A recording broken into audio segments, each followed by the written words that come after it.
ओम शांति गुरु जी प्रणाम जी। हाँ, गुरु जी ओम ओम शांति। आवाज आ रही ना? हाँ जी हाँ हाँ जी जी सर। ठीक है, चलो बहुत बढ़िया। तो कैसा रहा पिछला सप्ताह आपका? बहुत बढ़िया था गुरु जी। ठीक है। अच्छा सर जी, अच्छा सर। हाँ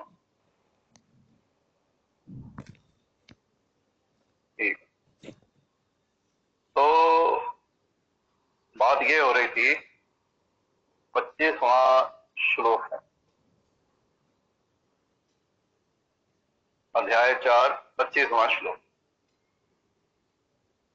तो वो कहते हैं भगवान श्री कृष्ण यज्ञ के बारे में अर्जुन को उपदेश कर रहे हैं कि यज्ञ क्या है, कितने तरह का है, उससे फल क्या है। वो कहते हैं कुछ योगी विभिन्न प्रकार के यज्ञों द्वारा देवताओं की भली भांति पूजा करते हैं और कुछ पर ब्रह्म रूपी अग्नि में आहुति डालते हैं। तो इसका वो कह रहे हैं जो लोग भगवान के ध्यान में लीन रहते हैं उसी को वो पूर्ण योगी मानते हैं। योगी का अर्थ ही ये है कि जो परमात्मा के साथ जुड़ गया। योग का अर्थ होता है जुड़ना। तो पूर्ण योगी जो पूर्णतया भगवान के साथ एक हो गया है उसको पूर्ण योगी कहते हैं। लेकिन बहुत सारे लोग तो ऐसे भी हैं जो केवल देवताओं को प्रसन्न करने के लिए यज्ञ करते हैं। तो देवताओं को प्रसन्न करने का अर्थ यह होता है कि वो अपने कोई स्वार्थ के लिए यज्ञ कर रहे हैं, कोई उनका अपना काम है, भौतिक जगत का कोई काम है जिसकी वो सिद्धि चाहते हैं, तो उसमें वो यज्ञ करते हैं उससे संबंधित देवता का। जैसे किसी को धन की इच्छा है तो वो लक्ष्मी जी के प्रति अनुष्ठान करते हैं, और जिनको ज्ञान का, विद्या का को चाहिए तो वो माता शारदा का ध्यान करते हैं। तो ये सब होता है भौतिक जगत में आपको क्या चाहिए, उसी के निमित्त अलग अलग तरह की अनुष्ठान बताए गए, तो उन्हीं के अनुसार कई लोग करते हैं। वैसे क्या होता है कि जैसे पहले भी बता चुके हैं कि सभी यज्ञों का एक ही लक्ष्य है कि भगवान विष्णु को किस तरह से प्रसन्न किया जाए। तो जो भी यज्ञ किया जाता है उसका प्राप्ति सिर्फ भगवान विष्णु को होती, तो उनको प्रसन्न कर लिया तो समझ लीजिए कि पूरे आपके भौतिक जगत के और ऊपर के लोगों के भी कार्य सिद्ध होते हैं। अब जो देवतागण है ये तो इस तरह की आत्माएं हैं, इस तरह एक तरह से जिन्हें ब्रह्मांड को चलाए रखने के लिए नियुक्त किया गया, बताया गया। तो उनकी जिस तरह से हम पूजा करते हैं या ध्यान करते हैं वही वही उनसे संबंधित चीजें हमें प्राप्त होती रहती, लेकिन ये सब इस जगत में रह जाने वाली, ये हमें ऊंचे लोकों में ले जाने में सक्षम नहीं है। लेकिन कुछ लोग हैं जो पर ब्रह्म रूपी अग्नि में आहुति डालते हैं। वो पर ब्रह्म जो अल्टीमेट जो पावर है जिससे ये सभी कुछ निकला है, ब्रह्मा विष्णु महेश ये सब जिससे निकलते हैं, वो जो अल्टीमेट पावर है जिसे ब्रह्म कहा गया है, परम ब्रह्म कहा गया है, तो कुछ लोग उनमें अपनी आहुतियां डालते हैं इस तरह से कि जैसे अपनी सारी इंद्रियों का जो वो रस है लेते रहे हैं उनको उसमें डाल देते हैं कि हमें नहीं चाहिए, हमें आपका रस चाहिए, आप आनंद स्वरूप हैं। ये जो भी आहुति भौतिक जगत के कारण हम करते हैं वो हमें आके, क्योंकि छुटकारा नहीं है उसमें, उसमें मुक्ति संभव नहीं है। मुक्ति की संभावना केवल ब्रह्म में ध्यान लगाने से। वो ध्यान संभव ही तब होता है जब आपके आसपास जो विषय थे, इंद्रियां उनमें जाती थी, वो अपने काम से हट गई, वो पीछे मुड़ गई हैं। जैसे योग शास्त्र में प्रत्याहार है, तो इंद्रियां बाहर की बजाय भीतर की ओर मुड़ जाती। तो जब ये हो जाता है संभव, तो आप में और उस ब्रह्म शक्ति में कोई अंतर नहीं रह जाता। जैसे अभी पिछले सप्ताह ही कल परसों अपलोड किया है कि परमात्मा क्या है, हम ही तो हैं, क्योंकि उसी का अंश है। तो अपने को जानना ही महत्वपूर्ण है और सबसे मुश्किल काम भी यही है। तो कहने का अर्थ यह था कि अपने को जानने का क्या है कि इंद्रियां बाहर को भागती हैं, तो अपने को जानना होगा तो भीतर जाना पड़ेगा। तो वो कैसे संभव है? जब हम अपने सभी कार्यकलापों को, यज्ञों को, इनकी आहुति हम उस पर ब्रह्म में देते हैं। यानी नीचे के लोकों में आपका ध्यान नहीं होता, आपको किसी देवता से कुछ नहीं लेना, तो वो निराकार में संभव होता है। ये यज्ञ सारे साकार जब करते हैं काम कर्म के द्वारा, तो वो भौतिक है, इसी संसार में रह जाएंगे। लेकिन जब हम अपने ध्यान को इस लेवल तक ले जाते हैं कि पर ब्रह्म परमात्मा जो निराकार है, उसमें हम सक्षम हो जाते हैं अपने ध्यान को टिकाने में। ये एक अलग तरह की अनुभूति है कि कुछ भी नहीं है तो उसमें भी ध्यान है। ये संभव अभी नहीं लगता है, लेकिन जैसे जैसे इंद्रियां निर्भर होती जाती, इंद्रियों पर भार तो पड़ा हुआ है विषयों का जो बाहर है, जैसे जैसे इंद्रियां निर्भर होती जाती हैं, विषयों को छोड़ती जाती हैं, तो मन एकाग्र अवस्था में चला जाता है। तब वो गहरे गहरे चला जाता है, तब उसको ये सब चीजें समझ आती हैं कि निराकार क्या है, तो उसमें ध्यान टिकाते हैं, तो वो मुक्ति का, उसमें हमारी मुक्ति संभव है। क्योंकि उसमें आपका कोई है नहीं, लक्ष्य कोई नहीं है कि मुझे ये मिले वो मिले। तो क्योंकि लक्ष्य नहीं ऐसा, आपका जो चिंतन है वो कुछ भौतिक वस्तु लेने में नहीं है, तो आपकी मुक्ति उसी क्षण होती। तो वो कहते हैं कि कुछ पर ब्रह्म रूपी अग्नि में आहुति डालते हैं। तो अगले श्लोक में कहते हैं, इनमें से कुछ जो जिन्हें हम विशुद्ध ब्रह्मचारी कहेंगे, श्रवणादि क्रियाओं तथा इंद्रियों को मन की नियंत्रण रूपी अग्नि में स्वाह कर देते हैं। तो दूसरे लोग जो आम गृहस्थी हैं, इंद्रिय विषयों को इंद्रियों की अग्नि में स्वाह कर देते हैं। अब ये नियंत्रण की बात कर रहे हैं कि इंद्रियों को किस तरह से नियंत्रण में करते हैं। तो वैसे कहने को तो ये है कि मानव जीवन जो है उसके चार उन्होंने इससे किए हुए हैं, आश्रम है चार। पहला तो ब्रह्मचारी है, उसके बाद गृहस्थ आश्रम है, फिर वानप्रस्थ आश्रम है, और फिर संन्यास आश्रम। तो पूर्ण योगी बनने के लिए ही ये चारों आश्रम निर्धारित है। आप किसी भी अवस्था में उसी के अनुसार अगर करते हैं अपने कार्य, अपने सभी कर्म, तो ज्ञान होना आपको आसान है।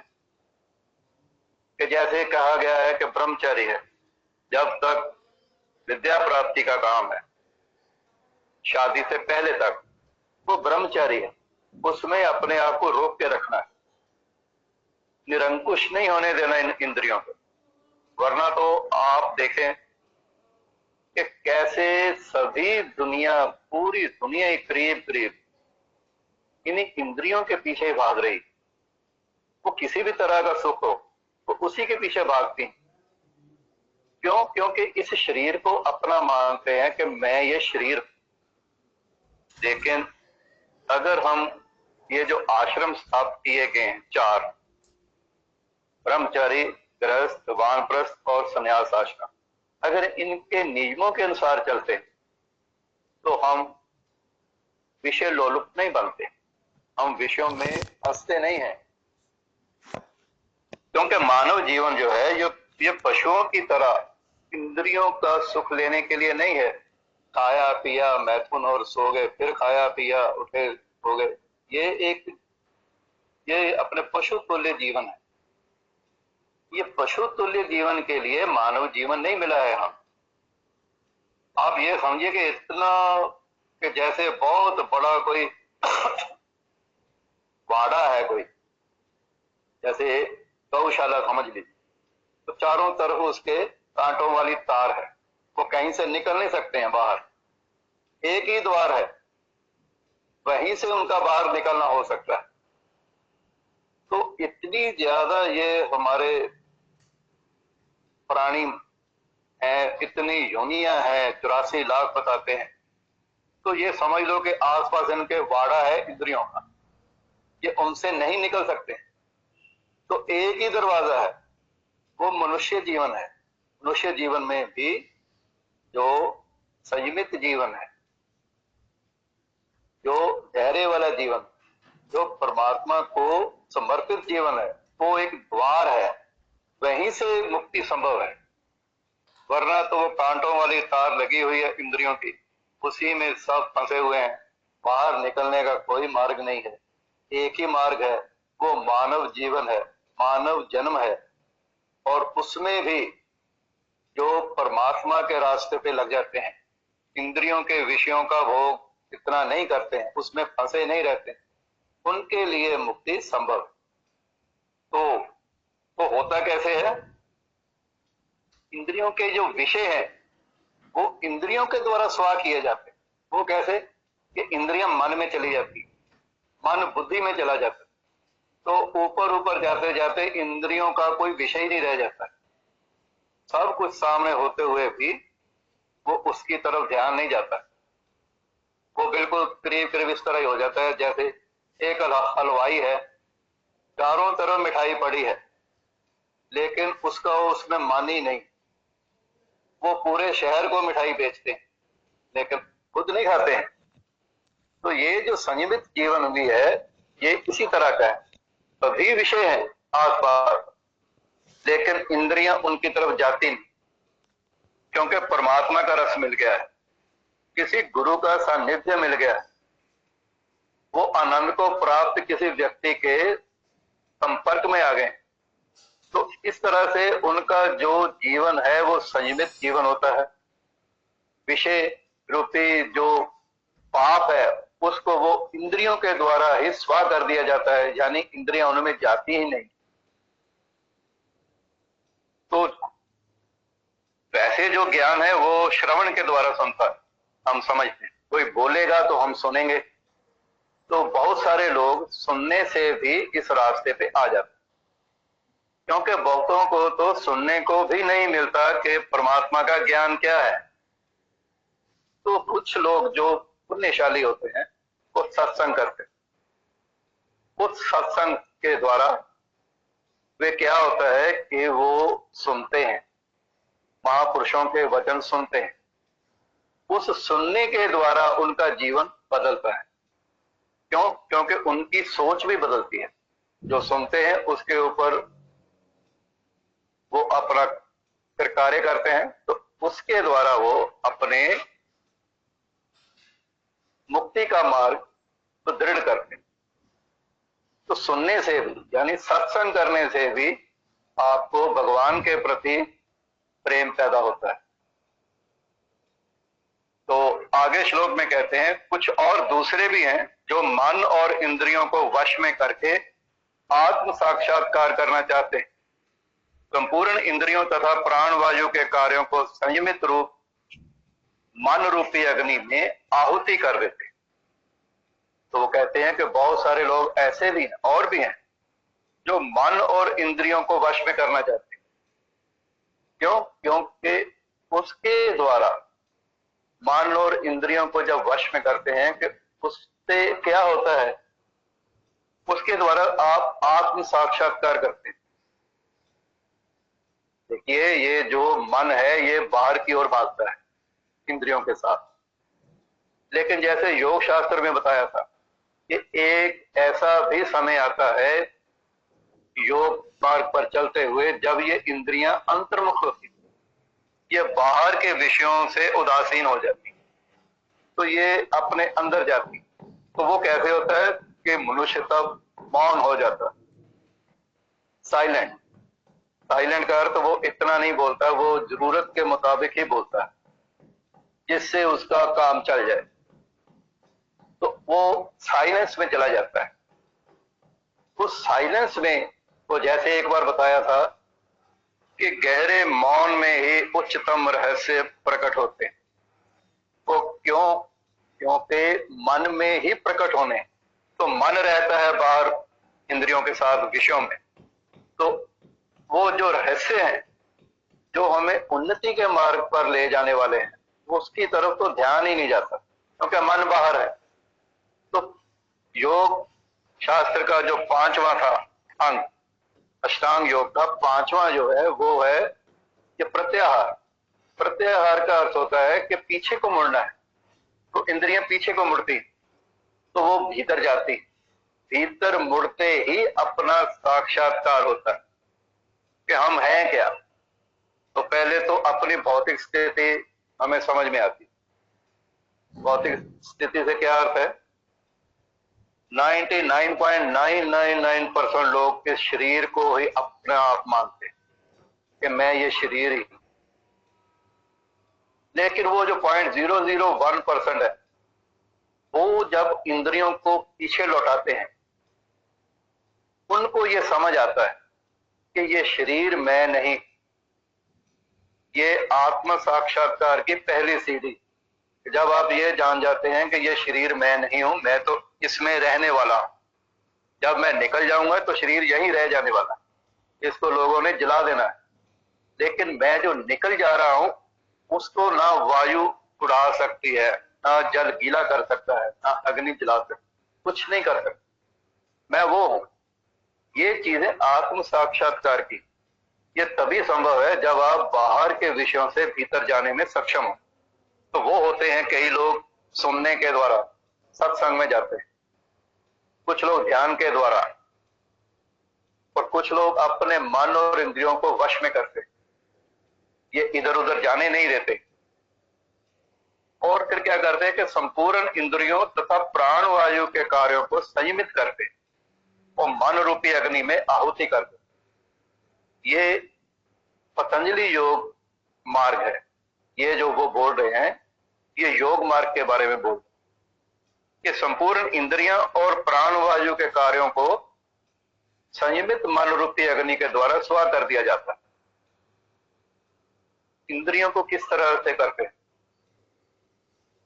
जैसे बार बार हम बता चुके हैं कि 2 तरीके, या तो आप मन को शांत कर लो तो ये सब कुछ आप शांति में आ जाएगा, या प्राण वायु को जो भीतर वायु हम लेके जा रहे हैं उसको अपने कंट्रोल में कर लो तो मन आपके कंट्रोल में आ जाए। तो दोनों में आसान बात क्या है कि प्राण वायु को कंट्रोल कर, मन को कंट्रोल करना बहुत मुश्किल।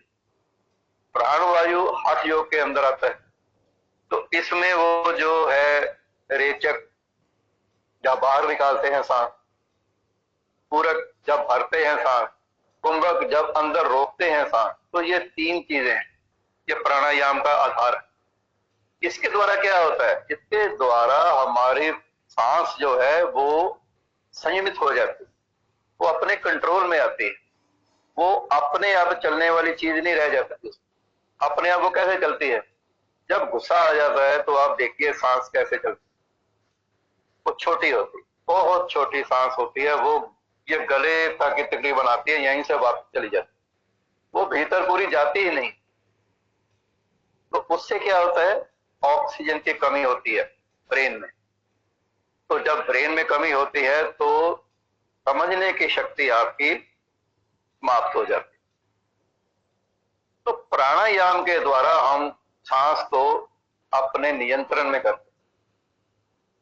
वो जैसे पिछली बार भी बताया था कि चंद्र नाड़ी और सूर्य नाड़ी को अपने वश में कर लो, जीवन खिल उठेगा। तो ये प्राणायाम के द्वारा संभव होता है। सूर्य नाड़ी है जब दाहिनी तरफ से हमारा श्वास चलता है, चंद्र नाड़ी है जब बाईं तरफ से हमारा श्वास चलता है। तो इन दोनों में समन्वय बैठ जाता है, बैलेंस हो जाता है।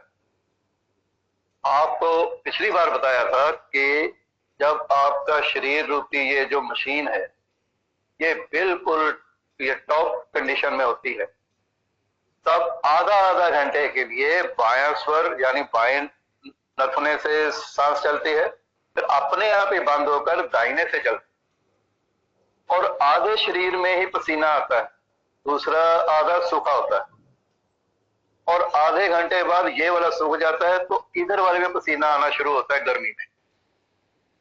तो ये क्या होता है, ये आपके चंद्र नाड़ी और सूर्य नाड़ी आपके वश में आती। तो कहते हैं कि इंद्रियों और प्राण वायु के कार्यों को संयमित मन रूपी अग्नि में आहुति कर देते हैं।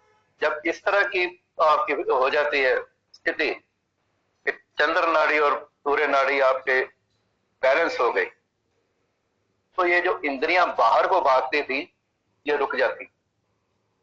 ये इसीलिए भागती है कि अंदर बैलेंस नहीं है, वायु का बैलेंस नहीं है।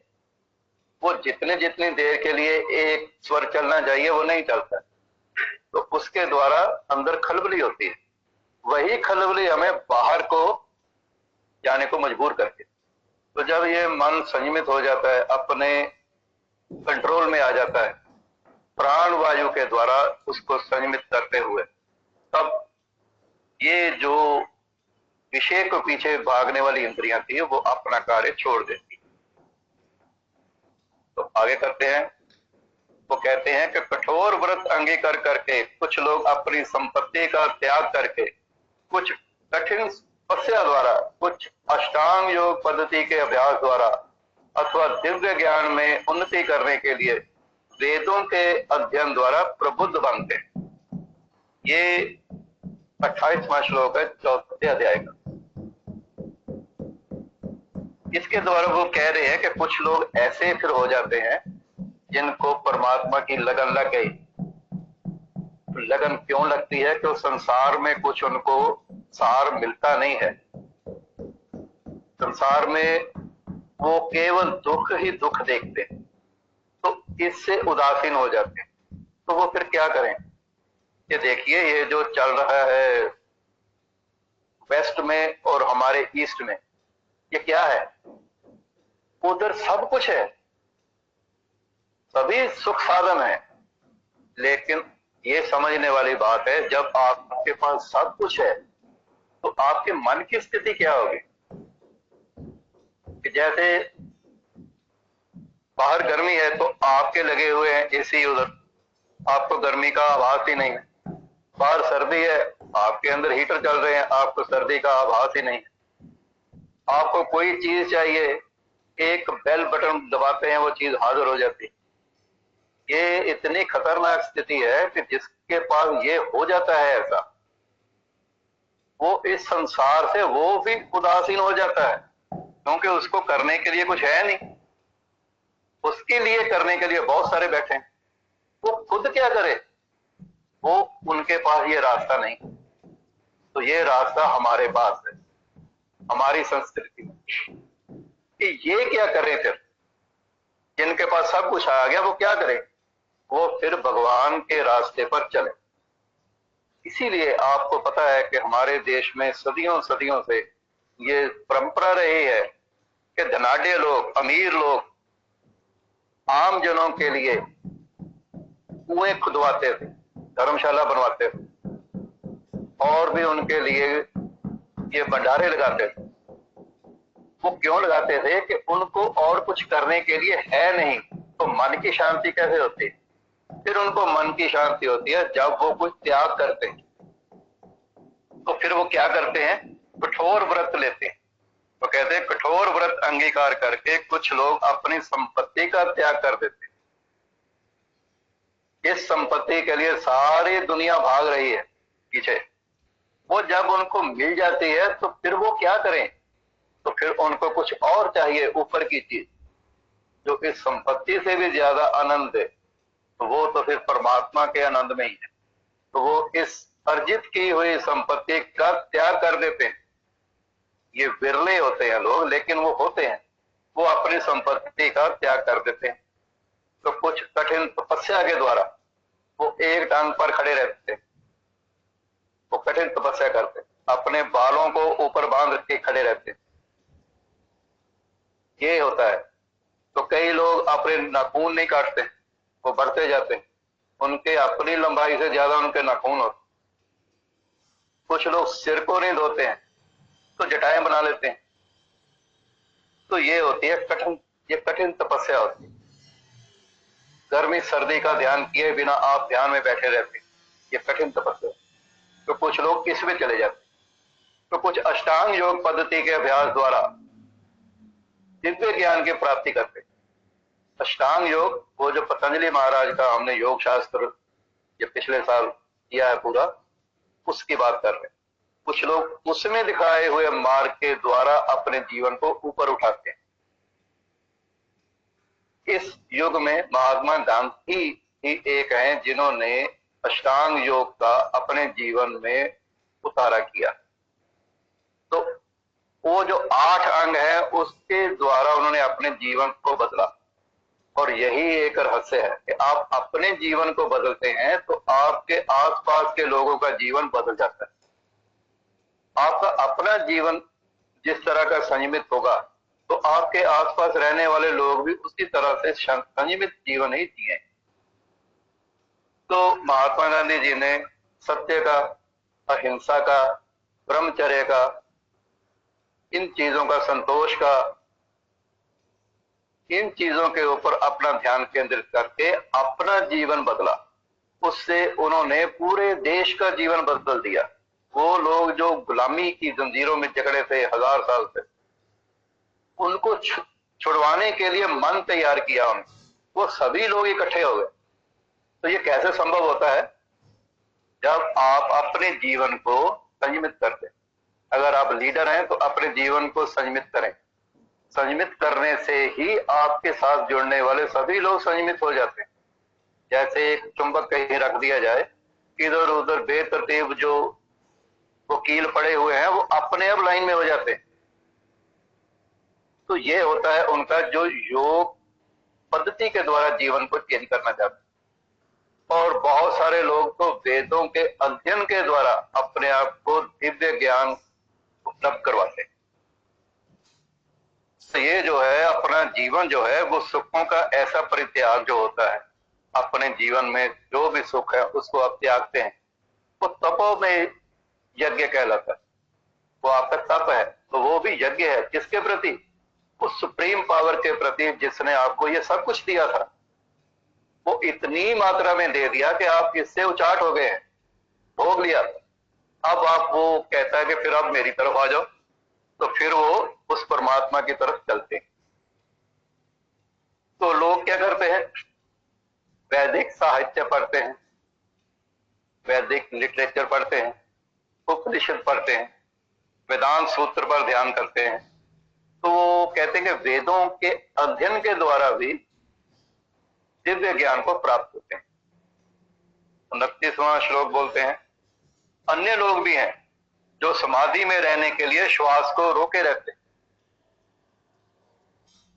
वे अपान में प्राण को और प्राण में अपान को रोकने का अभ्यास करते हैं और अंत में प्राण अपान को रोककर समाधि में रहते हैं।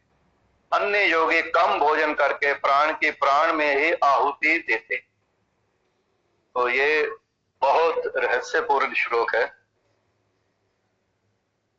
जो तो इसमें से निकल रहे हैं या निकल चुके हैं वो तो इसको ऐसे ही समझ गए हैं कि क्या बोला, लेकिन अभी जो नहीं जानते हैं ये क्या बोला, अभी इसमें निकले नहीं है, निकल नहीं रहे हैं, तो उनके लिए वो बताते हैं कि श्वास को रोकने की जो विधि है उसको हम प्राणायाम बोलते हैं।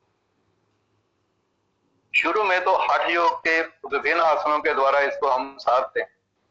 हठ योग क्या होता है कि हठ करना है। कोई चीज आम साधारण जन के लिए वो संभव नहीं लगती, लेकिन हठ के द्वारा ये योगी लोग उसको करते हैं। जैसे साधारण जन 10 सेकंड से ज्यादा भी श्वास को रोक नहीं सकता है, क्योंकि अभ्यास नहीं है। लेकिन ये प्राणायाम के द्वारा अभ्यास करते हुए श्वास को रोकते हैं। वो क्या है? रेचक है, पूरक है, कुंभक है। इनके द्वारा, इनके आगे बहुत भेद है कि पहले कहाँ रोकना है, फिर किधर जाना है, ध्यान कहाँ करना है, वो तो एडवांस में। लेकिन शुरुआत में क्या है? शुरुआत में तो इतना ही है कि आप जितना हो सके आपसे उतना आप श्वास को रोक, जैसे धीरे धीरे श्वास को भीतर ले जाते, उसको देखते हुए। देखते हुए का अर्थ होता है कि मन कहीं और ना हो। श्वास भीतर जा रहा है तो श्वास के साथ ही भीतर मन भी जा रहा है, तो धीरे धीरे ले जाते हैं। तो ये सोचना इस तरह से होता है कि नाभि से 3 अंगुल नीचे तक श्वास जा रहा है। तो इस तरह से जब हम श्वास को नीचे लेके जाते हैं तो इतनी प्रचुर मात्रा में ये श्वास, ये प्राण वायु भीतर जाती है। उससे हमारे शरीर के बहुत सारी व्याधियां तो ऐसे ही दूर हो जाती हैं। अब ये रोकने का काम होता है, जिसको कुंभक बोलते हैं। वो क्या है कि मतलब रोकते हैं श्वास को, पूरा श्वास भर लिया, अब उसको रोकते हैं। तो ये अवधि जो रोकने की है ये बहुत कम होती है शुरू में, फिर ये धीरे धीरे बढ़ती जाती है अभ्यास के द्वारा। फिर तो ऐसा होता है कि कब श्वास लिया ये याद ही नहीं होता। तो कुंभक के द्वारा हम अपनी भीतर कैपेसिटी बढ़ाते हैं श्वास प्राण वायु को भरने, फिर इसको रोकते हैं, फिर इसको धीरे धीरे अपने कंट्रोल में बाहर छोड़ते हैं। वो उसकी अवधि बताते हैं कि अगर 6 सेकंड में श्वास भरा है तो 9 सेकंड में ये बाहर जाना चाहिए, यानी बाहर निकालने की जो अवधि है वो ज्यादा होनी चाहिए। तो इसके द्वारा क्या होता है इसके द्वारा वो अपने अपान को प्राण में होम करते हैं। अब ये जो श्वास भीतर जा रहा है इसको हम प्राण बोलते हैं। ये आगे को 10 में विभाजित, लेकिन 5 की बात करते हैं। वो क्या है? प्राण, अपान, समान, व्यान, उदान। ये 5 तरह के वायु हमारे शरीर को गतिमान रखते हैं। ये चीजों को जब हम रोकते हैं श्वास को, तो ये जो कहीं भी इनमें गड़बड़ी होती है वो धीरे धीरे सदनी शुरू हो जाती है। ये जो प्राण है ये तो ऊपर जाता है, तो ये जो अपान है ये नीचे को जाता है। ये नीचे और ऊपर का जो गैप है वो जैसे जैसे प्राणायाम की अवधि बढ़ती जाती है ये गैप भी कम होता जाता है। तो एक समय आता है ये जब ये दोनों वायु आपस में मिलते हैं। तो ये तो है योग पद्धति के बारे में बताया जा रहा। तो कुछ और भी है। वो प्राण अपान को रोककर समाधि में रहते हैं। अब मन कैसे हिलता है? मन चलायमान होता है जब आपका जो श्वास है आपके कंट्रोल में नहीं है। तो जैसे जैसे यह तो मन हिलता है। तो वायु रोकते हैं ये प्राणायाम की क्रिया के द्वारा, तो मन रुक जाता है। मन रुक जाता है तो शरीर हिलना डुलना बंद हो जाता है। अब शरीर हिलना बंद हो जाता है तो आप कहाँ होते हैं? आप समाधि में होते हैं। तो 2 तरीके यहां भी बताए गए समाधि में जाने के, कि मन को शांत करो तो शरीर हिलना बंद हो जाएगा, या फिर शरीर को हिलाना बंद करो तो मन एकाग्र हो जाएगा। तो इन दोनों का ये फल क्या है? समाधि। तो आप समाधि में रहते हैं। समाधि अपने में, आप अपने में रहते हैं। तो कुछ लोग क्या करते हैं, वो भोजन ही कम करते हैं। भोजन कम करने का अर्थ है कि देखिए ये इंद्रियों को जो खुराक मिलती है ये भोजन के द्वारा है। इंद्रियां विषयों के पीछे भागती हैं, तो वो संभव है अगर भोजन करते हैं।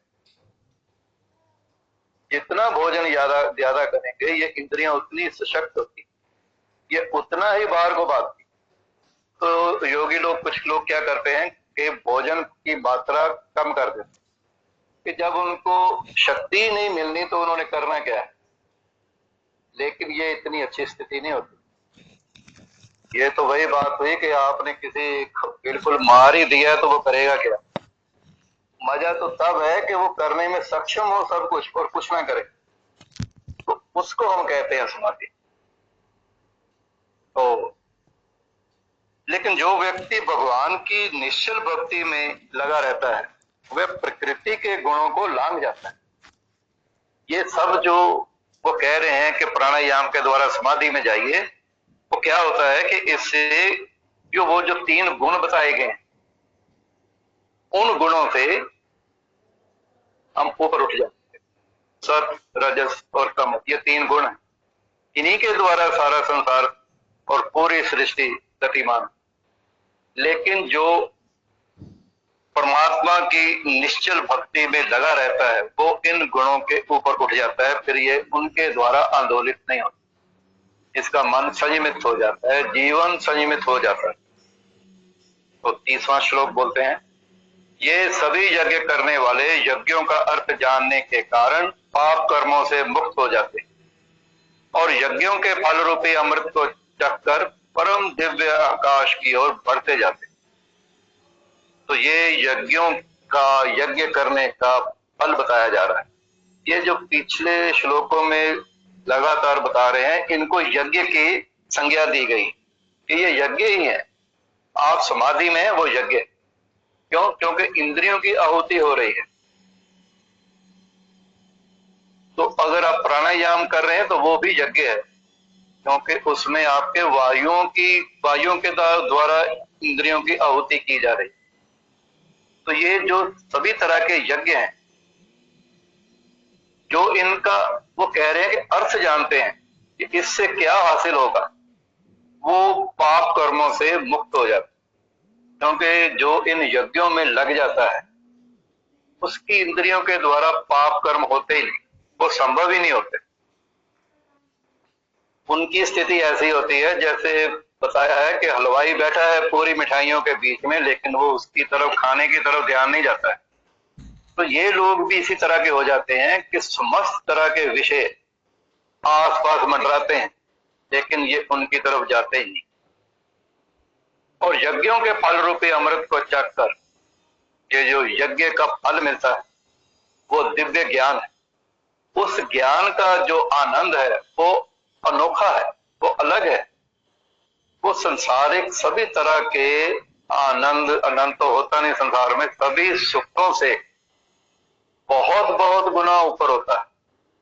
और वो अकारण होता है, उसका कोई कारण नहीं होता, वो किसी कारण विशेष से उत्पन्न नहीं होता, वो आपका अपना है। आपके मन ने उसको पैदा कर लिया है, क्योंकि विषयों से इंद्रियों को मोड़ लिया है। तो ये जो आनंद है ये अलौकिक है। इसी को प्राप्त करने के लिए ही सब तरह की साधना की जाती। तो आगे कहते हैं, हे कुरु श्रेष्ठ, जब यज्ञ के बिना मनुष्य इस लोक में या इस जीवन में ही सुख पूर्वक नहीं रह सकता तो फिर अगले जन्म में कैसे रह सके। यहां भी इस श्लोक में भी भगवान कृष्ण अर्जुन को इस आनंद की प्रकाष्ठा क्या होती होगी ये बताते हैं। वो कहते हैं यज्ञ के बिना तो मनुष्य इस लोक में ही सुख पूर्वक नहीं रह पाता, तो अगले जन्म में कैसे रह पाएगा। इस जन्म में क्या कि यज्ञ लोग करते हैं स्वार्थ के लिए, तो स्वार्थ सिद्धि है, तो देवताओं की पूजा करते हैं, वो जो चाहते हैं इच्छित फल वो मिल जाता है, लेकिन वो ये नहीं जानते कि यही फल फिर दुख में ले जाने वाला। हर तरह का सकाम कर्म आखिर में दुख को लाता है। तो वो कह रहे हैं कि यज्ञ के बिना मनुष्य इस लोक में भी सुखी नहीं रह पाता, तो अगले जन्म की तो बात ही क्या करें। जब शरीर के इंद्रियों की तुष्टि की बारी आती है तो सब ज्ञान धरा का धरा रह जाता है। लेकिन वो जो अपने मन की आहुति दे चुके हैं उनका जो ज्ञान है वो स्थायी है। वो क्यों? क्योंकि मन रहा ही नहीं। मन की आहुति का क्या मतलब होता है? आहुति क्या होती है? यज्ञ में जो सामग्री डाली जाती है ना, वो कहते आहुति डाल दी। तो मन की आहुति मन ही डाल दिया है उसमें। यज्ञ में वो जो क्रम के प्रति किया जाता है ध्यान के द्वारा, तो मन समाप्त हो जाता है। तो मन का होता क्या है, इसने केवल इंद्रियों को चलाना होता है। बाहर कुछ देखती हैं इंद्रियां तो मन की तरफ जाती है, मन कहता चलो।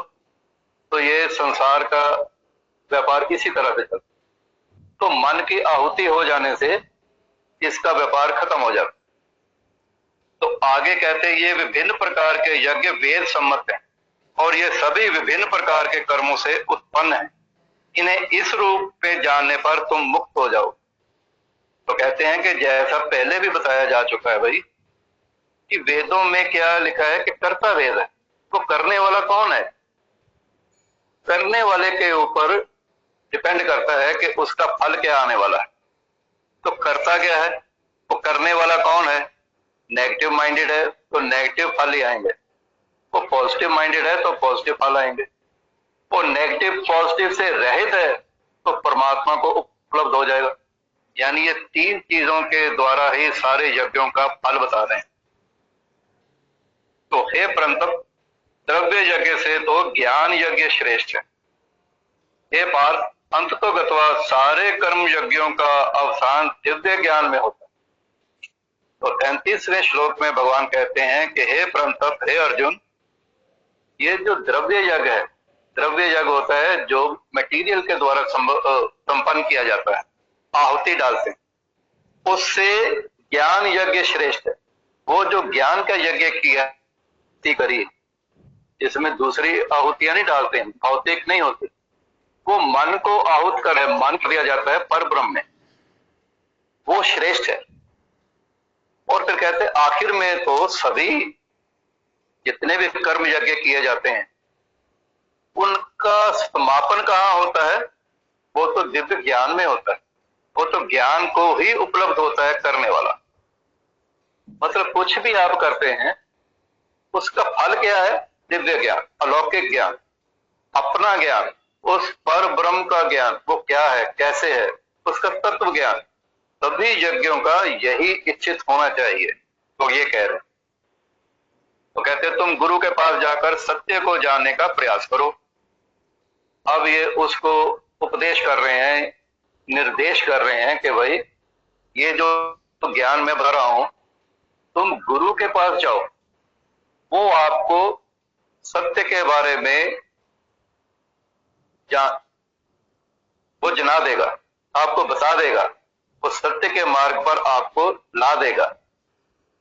उनसे विनीत होकर जिज्ञासा करो, पोलाइटली उनसे आप जिज्ञासा करो, पोलाइटली आदर पूर्वक पूछिए। अपना प्रश्न जो गुरु से पूछते हैं उसको आदर पूर्वक पूछिए और उनकी सेवा करो। फिर उनकी सेवा भी करो। सेवा क्या होती है? उनका कहना मानो। वो जैसा निर्देश करते हैं कि गृहस्थ में हो तो कैसे रहना है, तो उनका कहना मानो। अगर अभी गृहस्थी नहीं हो तो ब्रह्मचर्य में रहना है तो वो कहना मानो।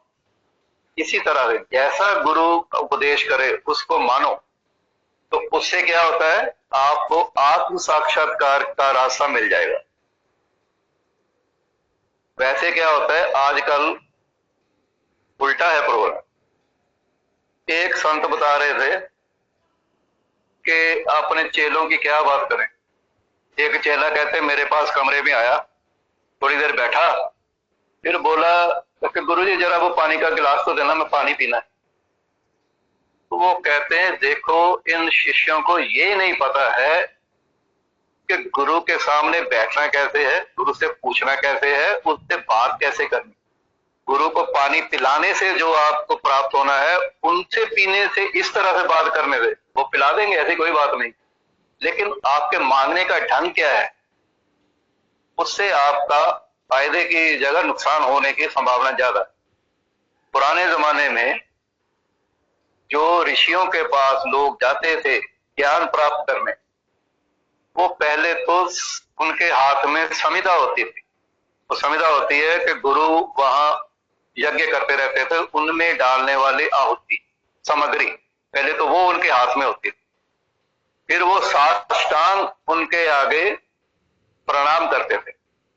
धरती पर लेटकर, फिर उनकी आज्ञा से बैठते थे, फिर पूरे सत्कार से, आदर से, विनम्रता से, सकुचाते हुए वो उनसे ज्ञान की बात पूछते थे। तो ऐसा जो शिष्य पूछता है तो वो गुरु प्रसन्न होकर उसको पूरा ज्ञान देता है। तो गुरु से ही सेवा करवाने वाला तो बात ही क्या है, उनकी बात क्या करें। तो स्वरूप सिद्धि व्यक्ति तुम्हें ज्ञान प्रदान कर सकते हैं।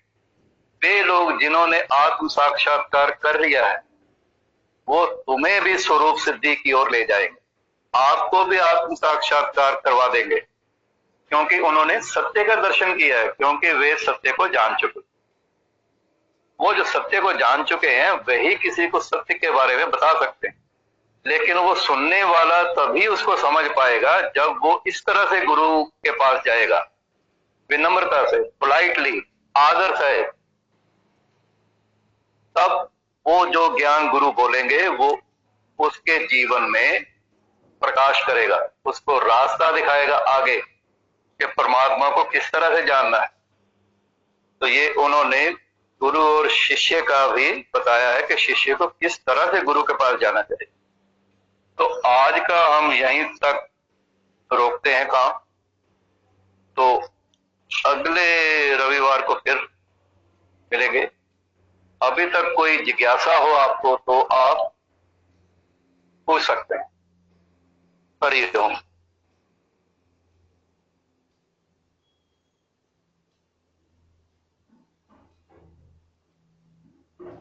तो 5 गहरे श्वास लेते हैं,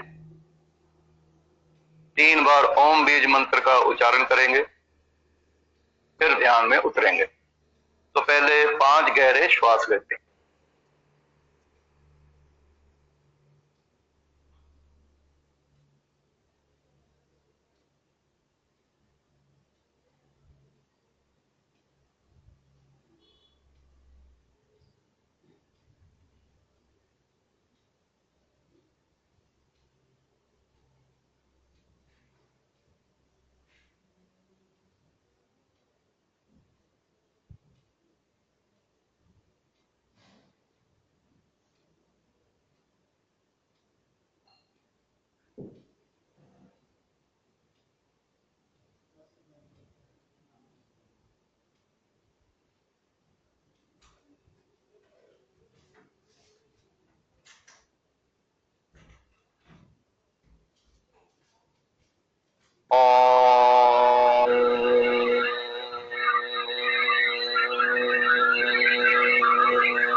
हरि ओम, हरि ओम, हरि ओम। ओम शांति। तो आज का ये सेशन चौथे अध्याय के ऊपर गीता जी के समाप्त होता है। तो अगले रविवार को फिर मिले। तो साहिल जी कुछ बोलना है? नहीं जी गुरुजी। ओम शांति। हरि अच्छा, हरि हरि ओम शांति, हरि ओम।